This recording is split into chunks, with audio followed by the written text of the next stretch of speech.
UFO sightings in this area. A lot of UFO sightings. And, from what Scott Carpenter found out, there was Bigfoot and Dogman that was lurking around on that property. All I could see was like a dark void, like shadow. And I thought, there should be a face. Where I'm looking at, there should be a face. I've had several Bigfoot encounters in the Cumberland Plateau area. Definitely, they live in this area. My first encounter up in this area, actually, I had a boulder thrown at me back in 1997. Wow.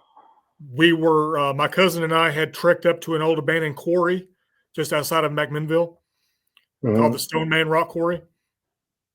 And we just got up there to the lake, and it took about an hour to get up there. So we trekked up there for about an hour, get up this lake, stick our feet in the water, and something atop the cliffs on top that surround this lake started vocalizing at us. Oh, jeez. And we thought it was some redneck hunter or something, messing with us. But it sounded like moo, moo, like that. And so we started doing the sound back, like moo, just kind of goofily thinking like we're making light of whoever this is doing it. And it gets quiet. And we're like, okay, well, they've left. And about the time, this is about 2 minutes after the vocalizations end, a boulder that big around, had to weigh at least 300 pounds or more, goes flying off of that cliff. Just arching, probably 20, 30 feet off that cliff, splashes into the lake in front of us, not right in front of us, but about 40 feet in front of us. And then it goes all quiet again. And my cousin looks at me and he's like, what could do that? And at the time I'm like, I don't know. And he's like, wouldn't you have to have thumbs? He brought up, you'd have to have thumbs to do that, right? And then it started vocalizing again and started making the moo, moo sound. Oh, wow. And so we got freaked out, as I think anybody would. Yeah. And we left. And it was that incident that got me interested in I talked to a bunch of hunters that I knew. They couldn't come up with any kind of explanation for what we encountered. And it ended up I ended up getting on the BFR website and finding a recording on the BFR website that sounded similar, not exactly to what I heard, but similar to what I heard. And I got in touch with one of their researchers, and that ended up with me becoming a researcher for them, a field investigator for them, for a little while. And that's kind of how I got into this whole thing with Bigfoot in this area, was doing the field investigation. From what Scott Carpenter found out, there was Bigfoot and Dogman that was lurking around on that property. And they would go into the neighborhoods and steal pets and steal cat food, dog food, whatever the case may have been. Went out. It was the 21st of December when we went out. George did bring an EMF reader. And in certain spots, that thing, like there was like 3 different colors, if I remember right. There was red and a blue and a green, if I remember right. The red would spike up, and then the blue would spike up a little bit, and then like in some areas they would drop, and then they'd spike back up. But the weirdest thing was on footprints that we found that the Bigfoot had made. We couldn't cast them, but we could tell that they stepped there. We'd put the EMF reader right down next to those footprints, and they would skyrocket. Hi, thank you for joining me for this very special edition of Magical Journey Podcast. I'm your host, Daniel Ian Cahoon. Don't forget, if you enjoy this podcast, if you enjoy this episode, to like, subscribe, and comment. My name is Daniel Ian Cahoon. I am the host of Magical Journey Podcast, and I have been a paranormal researcher and investigator in that area. So I was on my way the first time I noticed anything strange. I was on my way through the area, and as I got into Sparta, I felt kind of strange.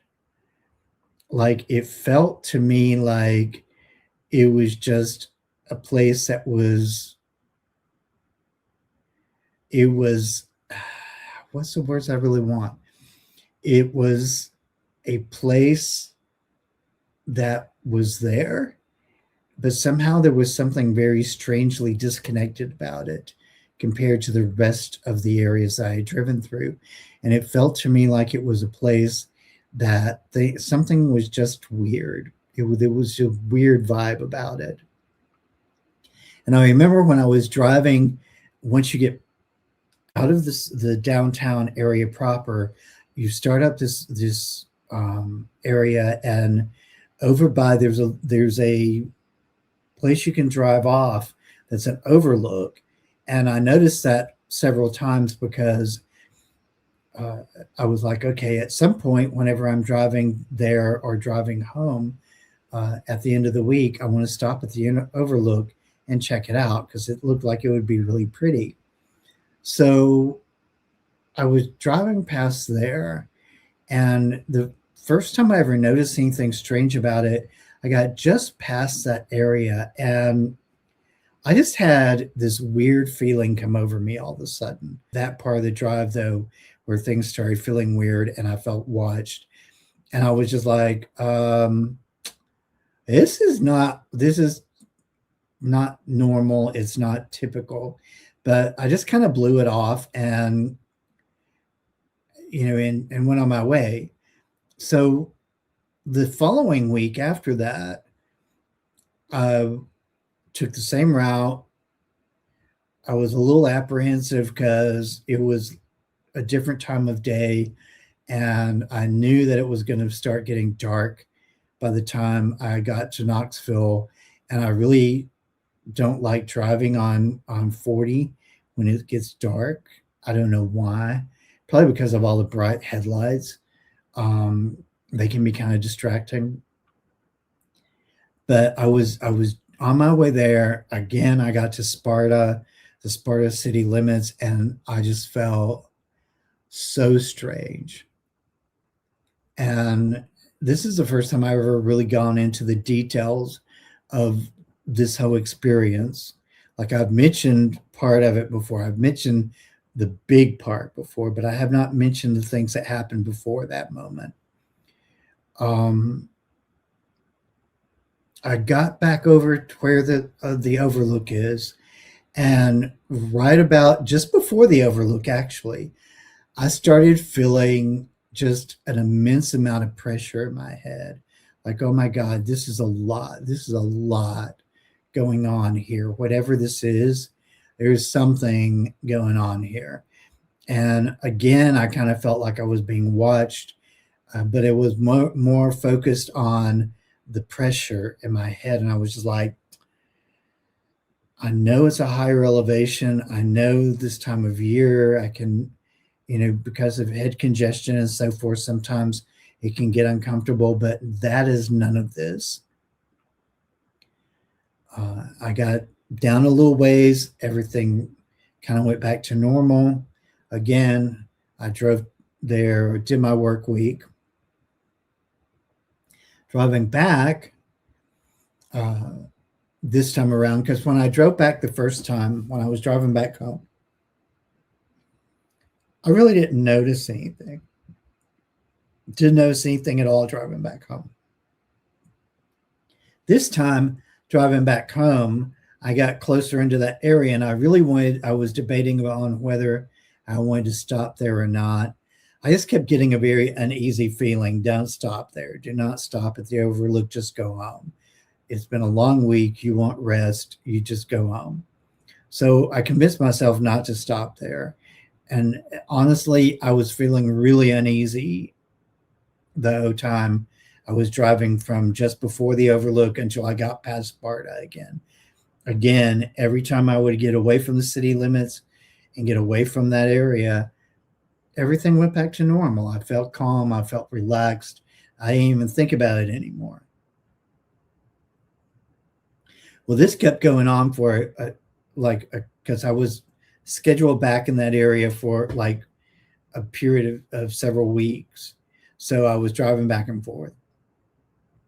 And finally, one day, I was driving through there, and again, I got to Sparta. I was like, and I knew nothing about the area as far as, like, all I knew is I knew one of my coworkers was born in Sparta, and he had talked about that at one point, because he had asked me which direction do I take to get there, and I was like, oh, I drive through Sparta, and he was like, I grew up there, I was born there. So that's all I really knew about Sparta up until that point. And I drove through downtown. I started getting that feeling like, but I heard, I see you. And I immediately, after I thought about it, I was like, that was somebody outside of my head. And at that point, I had not heard the term mind speak. Did not know what that was. Never even occurred to me. But kind of drove on. I was a little stunned. I actually drove all the way to the hotel I was staying at that point, thinking about it. And it did not leave my mind. I was like, okay, that was weird. So I went through my work week. I was driving back, got to that area. I was a little leery driving through there, but nothing really happened. There was no feeling of anything. And then all of a sudden there was. And I was like, oh boy, here we go. And I could feel that pressure in my head again. I was like, oh boy. So I got through there as quickly as I could without breaking speed limits, because I wanted to get a ticket in a small town like that. And then I got home. The following week, I'm scheduled back there. And I'm thinking to myself, I really don't want to go that direction, but I don't want to take the longer way around, even though the longer way is actually faster because it doesn't go through any small towns, and I can just do the highway speed limits all the way there. So it would take less time, even though it was more miles. But I was like, you know what? I'm going to go through here one more time. I'm going to try it, because that's what I'm supposed to do. I'm supposed to take the shorter route because we get paid by the mile. So I went ahead and did it. I got to Sparta. I was like, something is really off here. And I started getting a little panicky. But I at this point, all I could do, because it was too late to be turning back, all I could do was just keep going forward, driving through it. So I started back through the area where the overpass was, and all of a sudden I realized that there was something that was communicating with me. It did not feel like a person, but it was definitely in my head. And I'm like, the responses were a little cryptic at times. Like, instead of just coming out and saying what or who it was, they basically said that they were, part of the natural experience of the area, for lack of a better way of putting it, and that it was okay. They weren't going to harm me. They weren't trying to do anything invasive. They weren't trying to be aggressive or anything. They picked up that I was able to, and they decided they wanted to communicate with me. They wanted somebody to know that they were there and that they were okay. They were not there to be scary and freaky, like some of the things in that area. They did tell me, that, hey, there are other beings in this area that are not very nice, but we are okay. We're not going to harm you. So anyway, I went to work that night. Didn't think anything about it because I was like miles away from there. And while I was working, I heard them say one more thing to me in my head. And it was, we're everywhere, but don't be afraid. And I was like, oh God, okay. And because I really didn't want to know that, even though I did know that in a way. But anyway, so let's fast forward a couple of weeks here. I was back driving. It was close to time for me to wrap up some of the projects that had been wrapped up, or that I was working on. So I didn't know how much longer I was going to be driving through there. But I decided to take 96 one more time, because I was starting to think, I'm not sure how I feel about this. And if they can communicate with me outside of that area, if they really want to, they can communicate with me any way I go. So I was like, okay, so maybe I'll take another way after this, and and we'll see. So I got to the area, and I wasn't feeling uncomfortable, but I wasn't feeling like everything was okay, if that makes sense. And I got to the area, and sure enough, I got to a certain point, and they were like, I got the message, we see you and we want to show you something. And I thought to myself, oh my God, and I heard, it will be okay. And then they said, let go and let us take over for a moment. And I'm driving down the road, and I'm thinking to myself, I literally, my head was like, what do they mean, let go and let them take over? And I immediately heard, we want to show you what we can do so you'll understand a little better.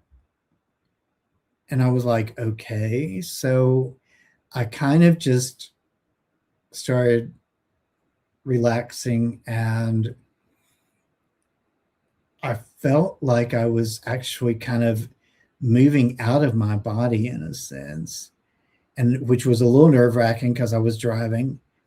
And I kind of felt like time and space and everything had just stopped for me. But I could sense the car. I don't understand how that worked. I don't want to know. And quite frankly, after that, I shut them down. I was like, okay, this is a bit much, because if these guys have this kind of power and this kind of ability, I don't want to know about it. I don't know what they're capable of. I don't want to be part of this experiment. So I immediately shut them down. I drove to work, and after that, I would never drive back, and I still have not gone back in that direction again. And quite frankly, I don't feel comfortable doing that.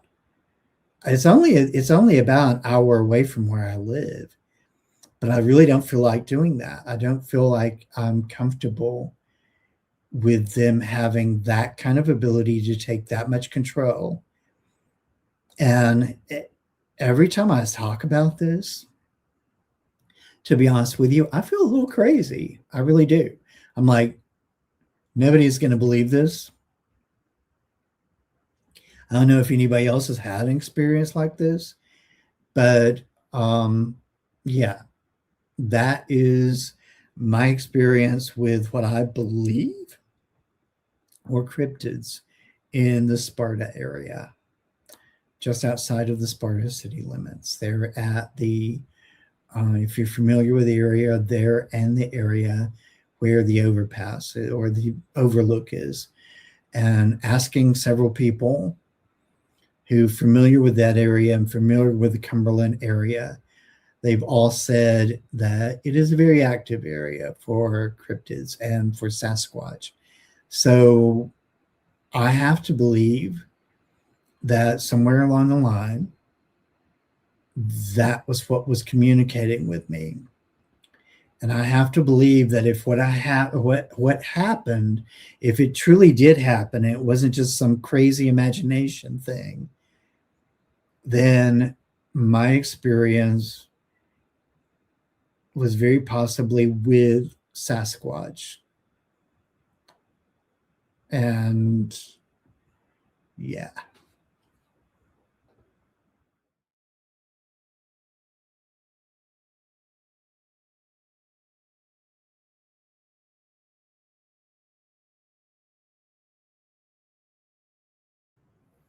What are your thoughts on Mindspeak? Have you had an experience with Mindspeak? If so, leave your comments below. You can feel it. And can't really explain the feeling. It's just like something's just not right. So I didn't want to run into anybody. I wanted to be the only one out there. So I got, I think, about 2 miles in, almost 2 miles roughly. And I seen this man from a distance. And I just stopped dead in my tracks. And he was standing there in this opening, which was the only opening on the trail that was that far in. And you could see those beams of light coming down in that area specifically. He was fidgeting with his jacket, but it didn't look like there was anything to fidget with. It almost looked set up. I noticed that I couldn't see a face because his hat was down a bit. And then I noticed all his skin was covered, everything. And this is September. This is mid-September. It was hot. Like, I was sweating. And there was no reason for someone to be that overdressed. And I thought that was kind of odd. He was wearing a lot of blue. There was a lot of blue in his clothing. And he had gloves on. He had every inch covered. And I was like, oh man, I'm just going to turn around. I'm not going to go any further. But I ended up, thinking I came this far. What could happen, So I thought, is this guy going to kill me? Because he looked really sketchy. He had everything covered. Nothing was showing. And then I still couldn't see a face. The sun was beaming right on him and I couldn't see anything. So he pulls his hat down like this. Just kept pulling it. He would not let me see him. He didn't want me to see him for some reason. So I was like, okay, I came this far, I gotta go. I came out here, I gotta do what I came out here to do. So I start walking towards him. The closer I got, the more he pulled his hat down. And I seen directly where a face should be. There was nothing. I couldn't see anything. All I could see was like a dark void, like shadow. And I thought, there should be a face. Where I'm looking at, there should be a face. But all I could see was like a dark void, which kind of goes with him trying to cover everything up, to be completely covered. And the way he was pulling his hat down, it was just unbelievable. And so then I walked, as I got closer to him, I noticed that his hat looked identical to a hat that I have at home, which is when I go fossil hunting on islands. And this is the hat that he was wearing. Has a little bit of purple in it. Yeah, it was identical. And I thought that to be very strange, that he's wearing a hat exactly like mine. what are the odds, you know? And yeah. And so as I got right up on him, he waited until I was right up on him almost before he scooted over. He finally scooted over to the left. And I looked again. No, I could not see a face. Nothing. And he pulls his hat down again. And he just kept doing that. And even though this all took place so fast, it seemed like it stretched. You know, it seemed like it took forever to get this situation over with for me to pass him. But as he moved over, he pulled his hat down again. And then he pulls it partly up. He looks right at me and says, "God bless." In the way he said it, it was different. And in his eyes, I'll never forget his eyes. They were huge. They were bright white, but they were dark in the center. But they were something you can't forget. It was almost as if he knew me. It was like he knew me. He's watching me. He knows me somehow. You know, that's what I got from it. The ones in Hillsboro that were found in Hillsboro, they said there was upwards of 60,000 graves in a 6.5 acre area. I can't wrap my head around that. Yeah. That's kind of scary. So, and the graves have some similarities, some things in common. There's one of the things that I noticed, I think I actually saw a photograph of, is there's some kind of covering over some of the graves. Well, they were slate, 5 pieces of slate, basically made in a box, a very crude box. And the bodies were then arms over their chest and knees up over their arms, kind of in a fetal position, were then put inside the box. And according to the tales of the people that were digging them up, none of them were bigger than 3 feet tall. Most of the graves they were finding were about 2 feet below the surface. There was so many stories of them interring skulls from these little bodies, and the skulls having completely sealed, sutures on top of their heads, and only being the size of your fist, and having wisdom teeth. This was described when they were talking about the skulls. Like, you don't have your wisdom teeth and you don't have the sutures on your skull sealed until you're at least 3 to 4 years old.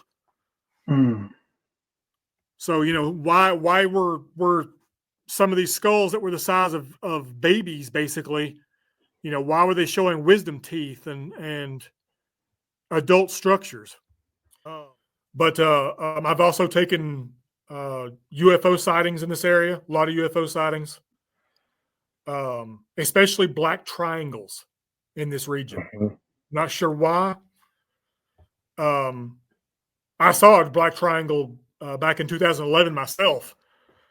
And when I saw it, it was going towards AEDC down near Tullahoma. If you know that area down there. Oh, yeah. Yeah. And I just initially I still this day think like it was some kind of black project for AEDC, since it was traveling in that direction. Yeah. On Cardwell Mountain again, every member of my team has experienced at one point or another losing something on that mountain, and as we put it, the mountain giving it back to you. And the last time this happened was with my buddy Houston, and he's by far of our team, he is by far the most I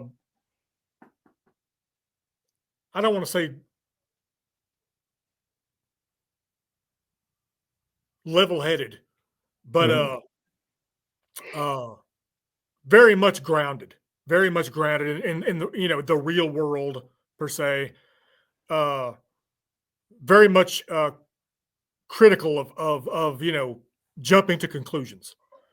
and he lost a knife on the mountain, on Cardwell Mountain, near the top of the mountain. Mm. We spent almost an hour looking for it, and he was upset. We come off the mountain. He ends up buying another one of the same knife, straps it to himself. We go back up the mountain about 3 weeks later, and happened to be going up a completely different route, a route we've never went. We didn't go up the first time. We stop at this one log to sit down for a few minutes. And just as we start to get up, he starts to get up and looks down at his feet. And there's his knife. Suppose.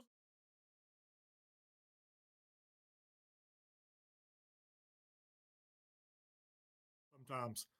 At the old facility, apparently they have guard shacks set up with these big chain link fences and stuff. Mhm. And It's interesting how electrical phenomenon seems to correspond with all of it. well, quartz rock too. That's all this. My research area is full of quartz rock, and quartz rock is essentially like a giant battery in a sense. Right. All of that area. And it'll that amplify. area. I think it amplifies the energy in that area for paranormal and portals and all this other stuff. It's in the very makeup, like you're saying, the makeup of the mountains itself, I think, plays a part on a large part of like the paranormal aspect that you often see associated with it. Even if it comes down to UFOs and stuff too. I think the crystal content of the limestone in this region, I think, actually draws them in sometimes. Again, thank you guys for joining me tonight for this very special episode of Magical Journey Podcast. If you liked tonight's show, or if you like any of the episodes, subscribe, like, and let me know below what you think of tonight's episode. And may your journey always be magical.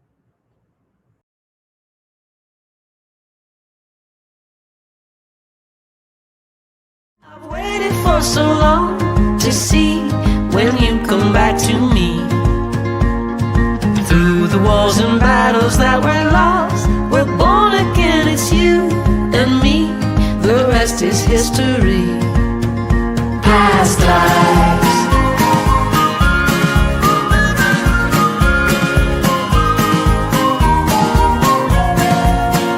Past lives.